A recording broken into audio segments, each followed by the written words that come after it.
Hello everyone. तो tit plus B की answer की आ गई है तो आपने अपना मैच कर लिया होगा। मैच तो क्या ही करना, मीन्स एग्जैक्ट तो नहीं पता लगा सकता कि कितने मार्क्स हैं, लेकिन थोड़ा आइडिया तो एटलीस्ट हमें पता चल ही जाएगा कि पता क्या होता है कि जस्ट जितना पार्ट ए का तो फिर भी हम बता सकते हैं कि हाँ इतनी राइट इतनी रॉन्ग हो सकते हैं, बिकॉज पार्ट ए में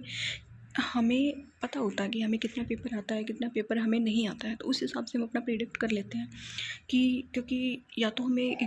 क्वेश्चन आता है या हमें नहीं आता है, जो नहीं आता उसको हम तुक्के मार आते हैं, तो इतना हमें आइडिया हो जाता है कि भी हमें कितना आ रहा है और कितना नहीं। तो जैसे मैं अपना बताती हूँ, रीजनिंग में मैंने 19 क्वेश्चन अटैम्प्ट किए थे, एक मैंने स्किप किया था, एक में मुझे कन्फ्यूजन हुई थी, उसका मुझे ध्यान नहीं आ रहा एग्जैक्ट आंसर मैंने उसका क्या लगाया तो था, लेकिन अभी ध्यान नहीं आ रहा, तो मैं रॉन्ग में काउंट कर लेती हूँ। मैं हाँ जीएस में भाई मैं अटैम्प्ट ज़्यादा कर देती हूँ,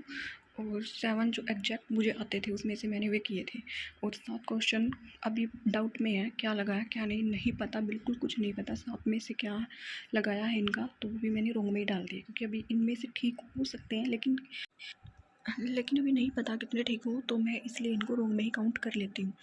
और अब आता मैथ्स में मैंने टोटल 18 क्वेश्चन अटैम्प्ट किए थे, अटैम्प्ट तो मैंने 16 किए थे, कि 16 मैंने एग्जैक्ट जो राइट आंसर निकला था मेरा 16 का निकला था, 2 मैंने तुक्के मारे थे, तो 2 में से एक ठीक आ गया, दोनों के मैंने 3-3 लगाए थे, तो अभी एक का तो 3 दे रखा है, एक का 4 दे रखा है, तो इसमें से 17 राइट है तो 1 रॉन्ग हो गया।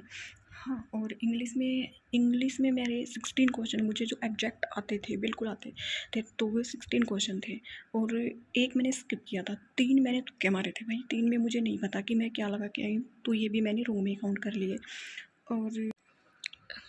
हिंदी में मैं सारे अटैम्प्ट करके आई थी, 18 जो मुझे आते थे बिल्कुल एग्जैक्ट वो बिल्कुल ठीक है, और 2 में मुझे डाउट लग रहा था क्योंकि मैं कंफ्यूज हुई थी, तो मुझे नहीं पता कि मैं क्या लगा के आई हूँ, लगा के तो आई हूँ लेकिन नहीं पता क्या लगा के हूँ, तो वो भी मैंने रॉन्ग में काउंट कर लिए, तो इस हिसाब से मेरा टोटल जो राइट है वो 76 और 15 ये रॉन्ग में तो नहीं है, लेकिन डाउट में बोल सकते हैं, फिर भी रॉन्ग में काउंट कर लिए,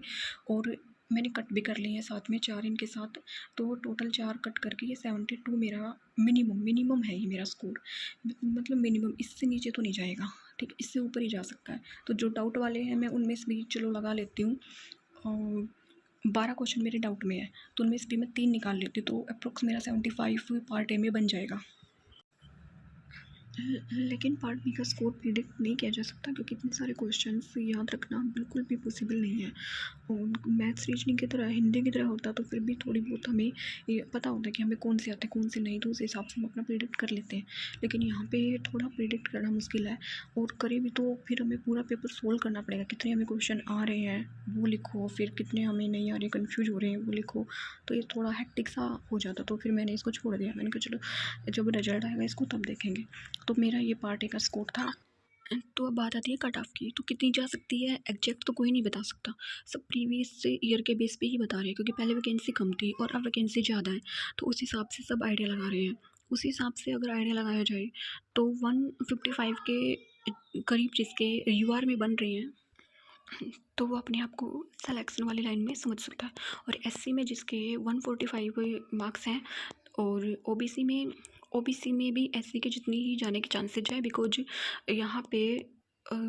ओबीसी की जो है वैकेंसी इस बार ज़्यादा है, और ओबीसी जो है दिल्ली के काउंट होते हैं, तो इसमें 145 ओबीसी अपना मान के चल सकते हैं, और ईडब्ल्यूएस में 150 जिसके बन रहे हैं, और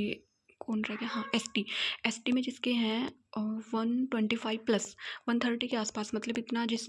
बन रहा है, तो आप अपने आप को सेफ समझ सकते हैं।